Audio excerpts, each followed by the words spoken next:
Ok, então você contou um pouco da nossa história, você já está aqui na Irlanda, vou dar nossa história juntos. Que merda, mas você pode. Love. Nossa história.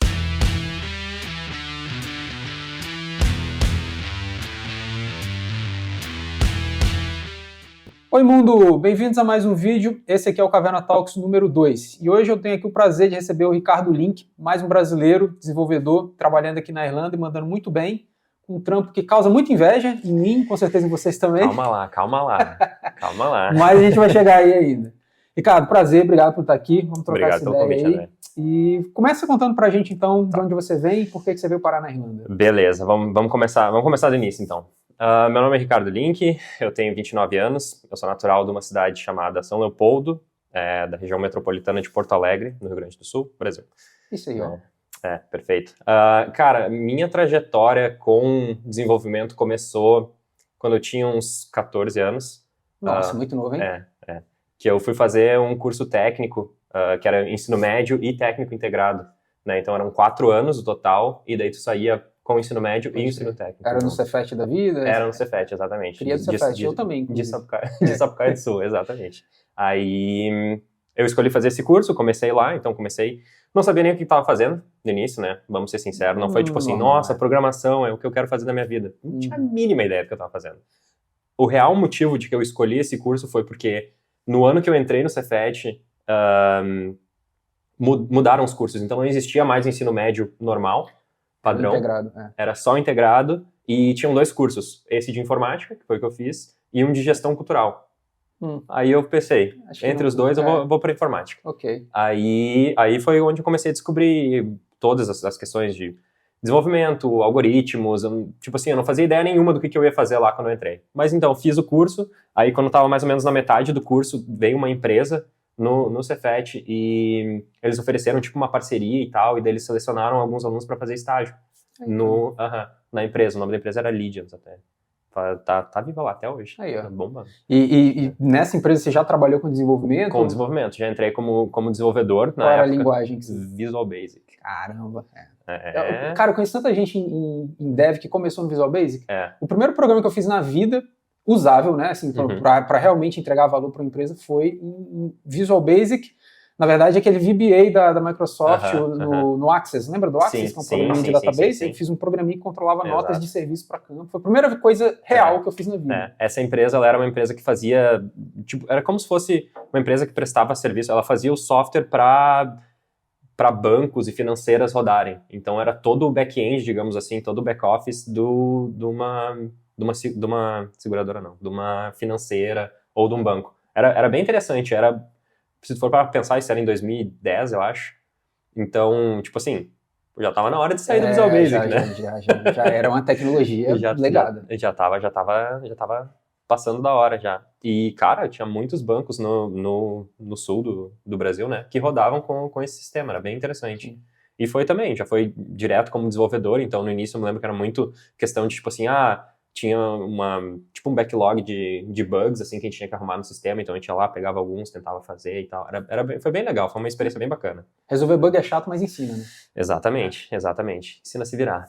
E aí, depois disso, aí foi dali pro mundo, né? Aí eu terminei o curso técnico, já entrei na faculdade, na Unicinos, e daí fiz o curso, fiz um tecnólogo, na verdade, de análise e desenvolvimento de sistemas. Okay. Não foi ciência da computação, não foi bacharelado, não foi nada, foi esse tecnólogo aí que eu fiz. E eu comecei a fazer ele como presencial normal, e daí mais ou menos pela metade eu tava trabalhando, eu ia pro Rio de Janeiro segunda-feira de manhã e voltava sexta-feira de noite. Então eu não tinha como fazer aula presencial. Pode crer. Aí eu mudei pro EAD. Mas pro Rio de Janeiro, então do sul você ficava despencando pro Rio de Janeiro e voltando no final toda de semana? Toda semana. Pesado. Nossa, foi bem puxado, assim. Okay. Mas também foi uma experiência muito boa, aprendi muita coisa, né? Não me arrependo de maneira alguma, assim. E aí eu troquei ele pra EAD e eu fui terminar o meu curso aqui na Irlanda já. Olha aí. Eu vim pra cá em 2017, eu comecei o curso em 2012, eu acho, e vim pra cá em 2017 e terminei em, outubro ou novembro de 2017. Então eu cheguei aqui, eu ainda não tinha o curso completo, terminei EAD, fiz a apresentação do meu TCC às 2 da manhã. Pode crer, para pegar o resultado do Brasil. Exato. Mas olha que interessante isso, quer dizer, você conseguiu ir para a Irlanda sem ter o curso superior já finalizado. Exato. Significa que... Então, vamos até entrar nessa história. Por que você veio para a Irlanda? O que te trouxe aqui? Cara, é uma história um pouco confusa, mas basicamente, na época, a última empresa que eu trabalhei no Brasil foi no Instituto de Pesquisas Eldorado. Eu não sei se tu conhece, mas é basicamente um instituto de pesquisas. E eles prestam serviços para outras empresas. Então, era basicamente um contractor eu trabalhava na Dell. Ok. Né? Então, eu trabalhava com um time de Dublin. Eu trabalhava com um time de Dublin e um time dos Estados Unidos, mas o time que a gente trabalhava mais perto era o de Dublin. Então, foi muito, tipo assim, nunca tinha ouvido falar de desenvolvimento na Irlanda ou algo do gênero, não tinha noção. Não era uma coisa, um plano que estava no seu roadmap de vida. Eu sempre tive o plano de, tipo, sair do Brasil para trabalhar fora e morar fora, mas padrão, né? Estados Unidos, Canadá, Austrália, sim, de vez em quando passa, exato, né, pela cabeça. Mas a Austrália, como tem dois dogs, né, eles não podiam ir para a Austrália porque ia ser muita confusão. Aí a Austrália já saiu fora do plano. Mas aí, inclusive, eu fazia um curso de inglês na época e o meu professor de inglês, ele morou aqui em Dublin durante 2 anos. Daí ele falou, cara, se tu quer sair do Brasil, por que tu não vai para Dublin? Eu falei, pra Dublin? Dele, o cenário de desenvolvimento lá é super legal e tal, tem várias empresas, todas as empresas que tu pode imaginar estão lá, é um hub muito forte e tal. Não sabia. Não fazia ideia. Então esse cara foi o cara que realmente abriu minha cabeça. E daí, desse ponto, eu comecei assim, será que vou? Será que não vou? Pensei, vou começar a mandar uns currículos, vamos ver no que dá. E aí, deu no que deu. Legal.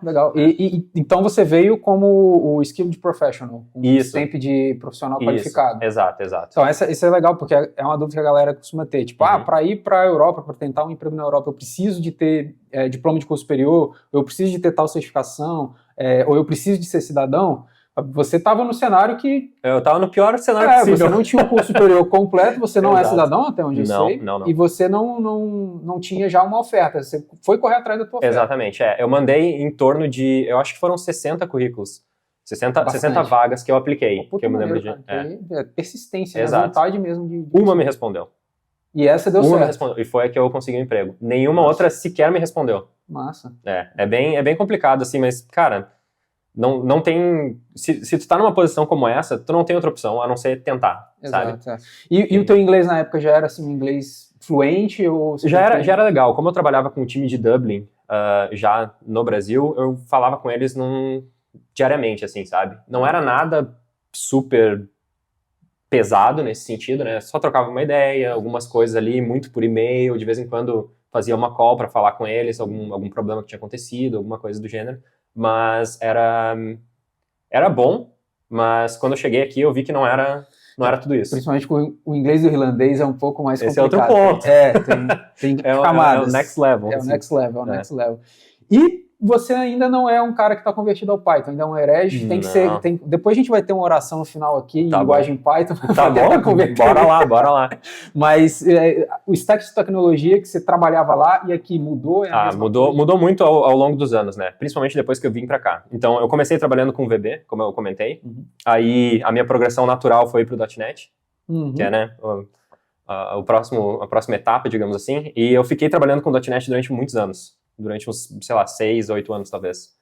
E me especializei, tirei certificação, todo aquele negócio bem padrão Microsoft. Ali na MS. Então, era muito focado. Isso foi uma das coisas que também me ajudou a vir para cá, porque eu me lembro quando eu vi a aplicação, eles colocaram que um profissional certificado pela Microsoft. Pode trazer um diferencial. Exato, ajudou. Todas essas coisas que a gente fala, o diploma do curso superior, a certificação, o inglês fluente, ou o passaporte, são coisas que ajudam e ajudam muito. Exato. Sem sombra de dúvida. Mas nenhum deles, assim, é essencial. Exato. Sempre tem exceções que admitem você não ter nada disso e ainda assim conseguir alguma coisa. Uma coisa que eles colocaram na minha aplicação foi justamente isso, né, a questão de ter a certificação, e a outra foi o tempo de experiência. Porque aqui, muitas coisas que acontecem aqui na Irlanda em específico, eles contam o tempo de experiência como se fosse o tempo que tu estivesse estudando. Isso é uma verdade, com certeza. Então, isso contou bastante também. Como eu já tinha, que nem eu comentei, uns 8 anos de experiência, 6, 8 anos de experiência, isso contou, né?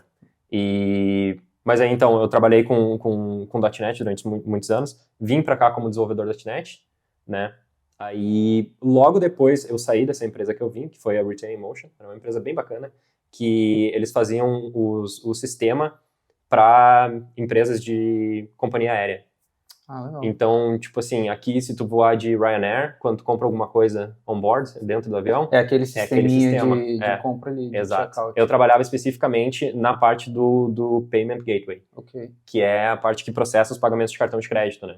Então, foi bem importante, assim, na minha carreira, eu vejo, porque era muito pesado a questão de segurança e de certificação, porque, enfim... Então tinha uma série de considerações ali no processo de desenvolvimento. Tudo que ia fazer, tinha que ter 2 revisões de código, uma de dentro, interna do time, e uma de alguém externo, que fosse certificado, digamos assim, né? Que tivessem os treinamentos de segurança necessários para revisar o código. Então era bem robusto, assim, o processo. Então foi bem interessante. Bem mesmo isso aí, cara. Eu acho que eu nunca passei por um time que tivesse esse...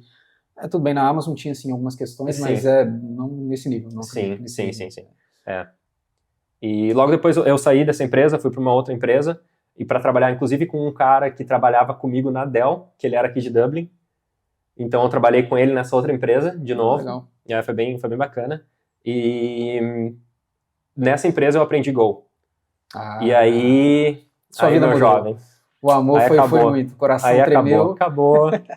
fui completamente convertido, entendeu? Casou-se. Não tem como. E hoje você continua trabalhando, então? Hoje eu trabalho basicamente com Go, mas antes até de eu entrar na última empresa que eu tô agora, eu trabalhei na Circle CI, que é uma empresa que faz... Conheço. Faz uma empresa que faz, né, soluções para Continuous Integration. Isso.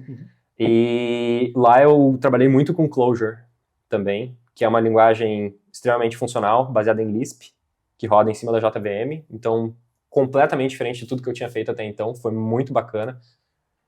Olha, interessante, eu acho que eu nunca nem ouvi falar. Clojure, cara, é muito difícil. Muito difícil, muito complicado. Ela é muito legal para tu expressar problemas matemáticos ou fazer coisas tipo, sei lá, um MapReduce de uma maneira bem enxuta, porque como é performática tudo... mesmo. Performática eu não diria tanto, porque roda na JVM, né? Tem isso aí. Vamos lá. Mas de uma maneira enxuta. Então, tu consegue escrever, tu consegue expressar muita coisa em muito pouco código. E isso é muito bacana. Entendi. Certo? Mas aí, por outro lado, então eu imagino que ela não seja... A legibilidade, tipo assim, você tem que ter realmente um conhecimento legal da linguagem, exato. Porque só um cara que, ainda que seja desenvolvedor, pega esse código para ler, talvez vai estranhar. E é muito pior quando tu tá tendo um incidente em produção, por exemplo. E aí tu tem que parar para entender o que esse código tá fazendo e pressão, 3 horas da manhã, tu lá sem saber o que tá acontecendo direito e olhando para aquele código, sabe? Agora? E o que isso aqui faz e não entende. E uma função dentro da outra chamando aquelas coisas todas, e tem toda a questão de macros que vai para um outro nível de complexidade. Então, foi bem interessante a experiência. Eu não usaria, por exemplo, para fazer coisas em produção hoje em dia. Eu particularmente não faria, né? Porque foi uma experiência bacana e tudo mais, mas acabou ali. Por enquanto, não sei. Pode mudar. Não digamos dessa água jamais beberei. Exato. Mas então, e aí depois agora eu entrei no meu emprego atual, que é na Vela Games. Aí, ó. É isso, gente. É isso que a gente Exato. quer. Então... Mas você não é desenvolvedor de jogos. Você trabalha na indústria de jogos. Exatamente. Mas isso já tá bom demais. Porque desenvolver jogo deve ser, na verdade, deve ser brabo. Não sei se você que tá assistindo é game developer, eu não te invejo tanto assim, mas eu invejo o cara que trabalha na indústria de games. Exato. Porque parte do seu trabalho vai ser jogar videogame. Com certeza. É isso, gente. É disso 2 vezes por semana, pelo menos... Obrigatoriamente a gente tem que testar o jogo, não tem opção.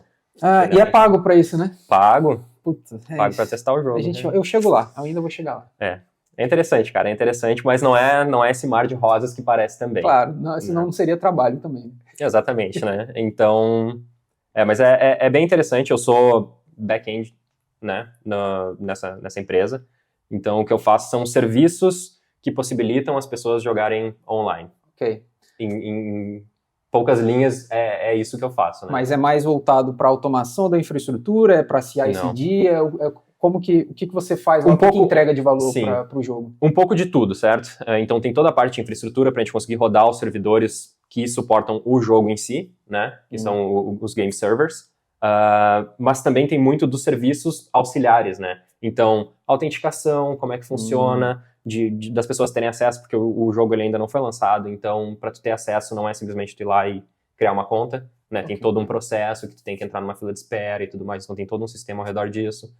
Tem toda a integração com a loja, onde vão ser vendidos itens. Produtos in-game. Exato. Itens in-game, né? Exato.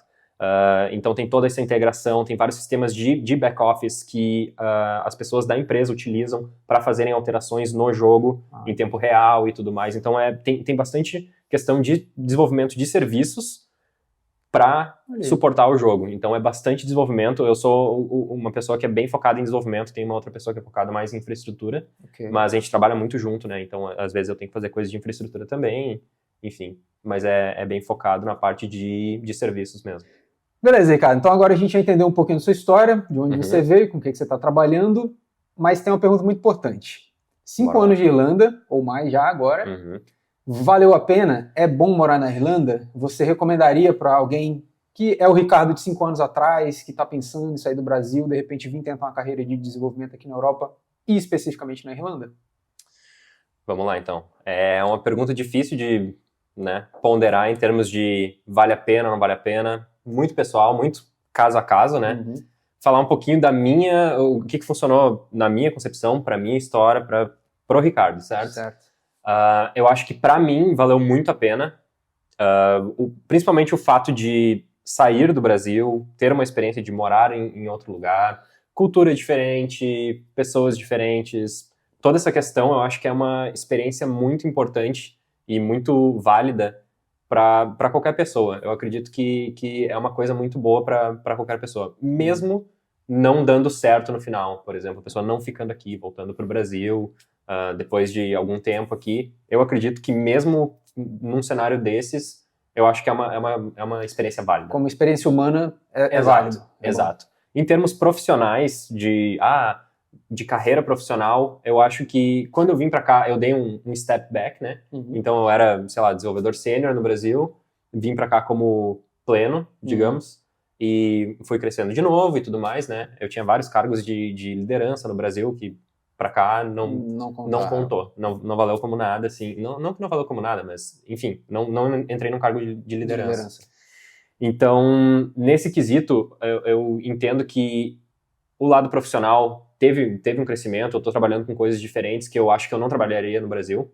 Acho que não tem tanto espaço assim para as coisas que eu faço hoje lá.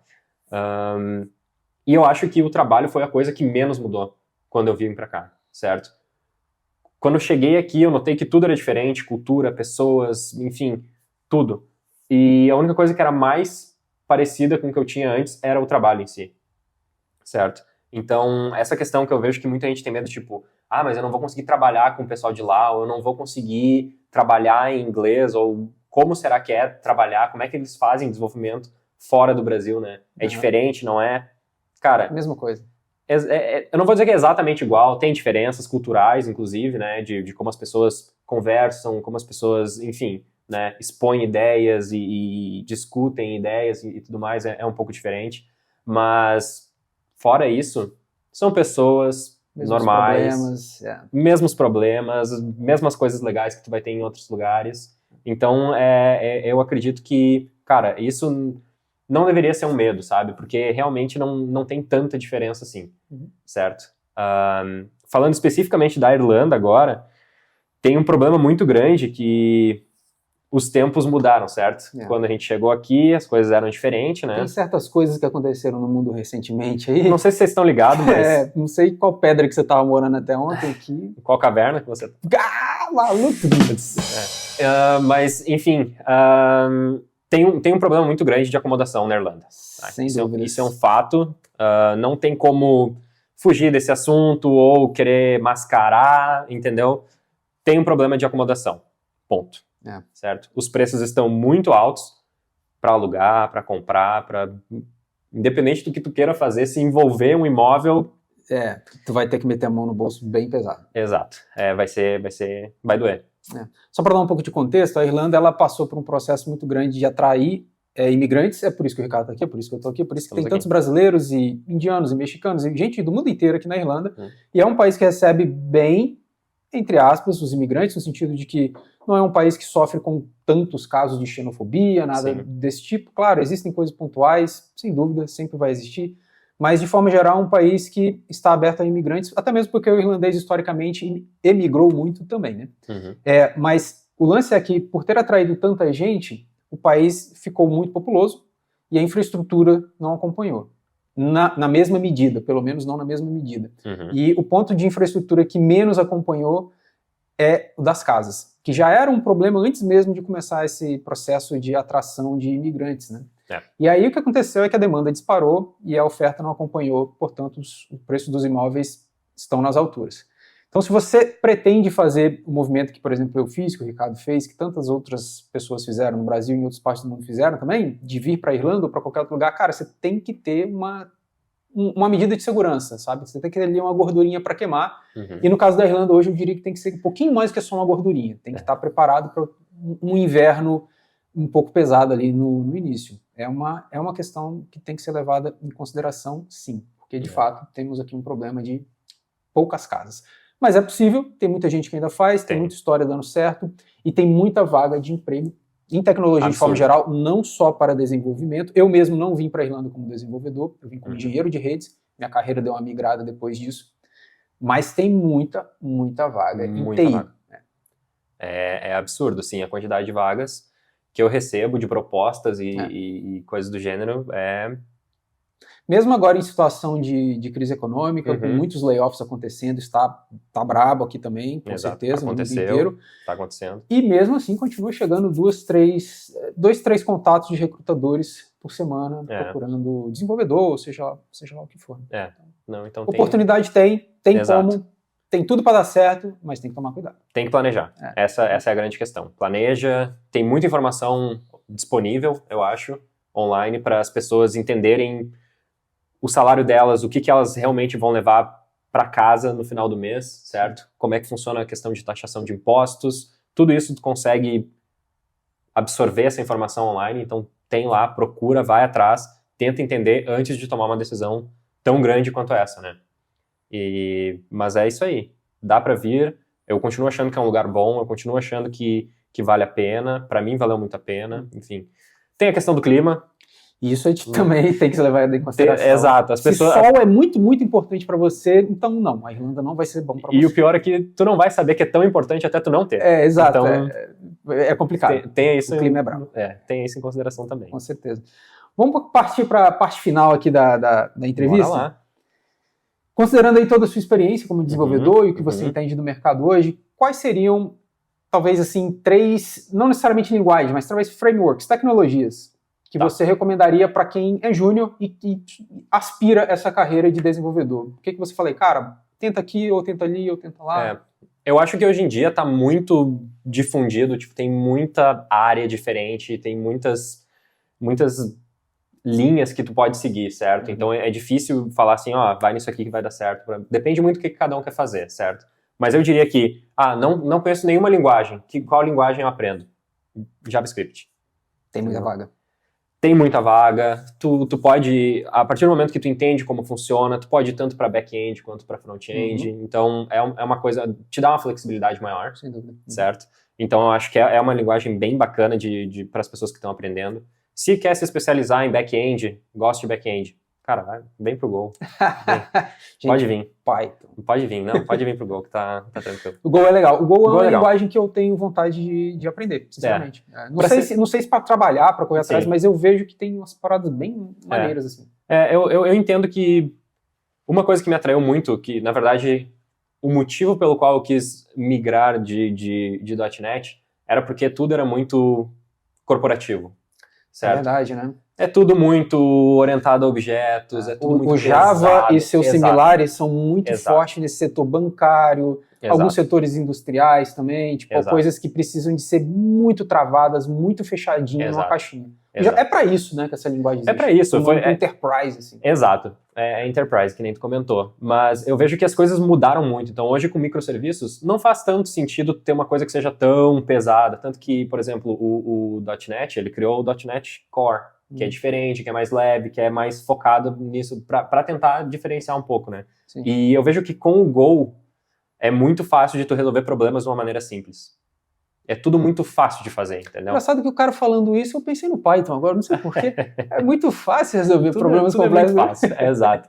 Mas eu vejo que, e é por isso que eu gosto tanto, porque eu não sou aquele cara que gosta muito de ser o especialista. Eu já fui essa pessoa, mas eu não gosto mais tanto de ser o especialista naquela tecnologia, ser o cara que é referência, entendeu? Não, eu gosto de resolver problema. E é isso que me satisfaz, é isso que me deixa feliz, entendeu? Aquele adrenalina de entregar uma solução, né? Exato. Independente de qual linguagem que seja, independente de qual ferramenta que tu use, eu gosto de resolver problemas, entendeu?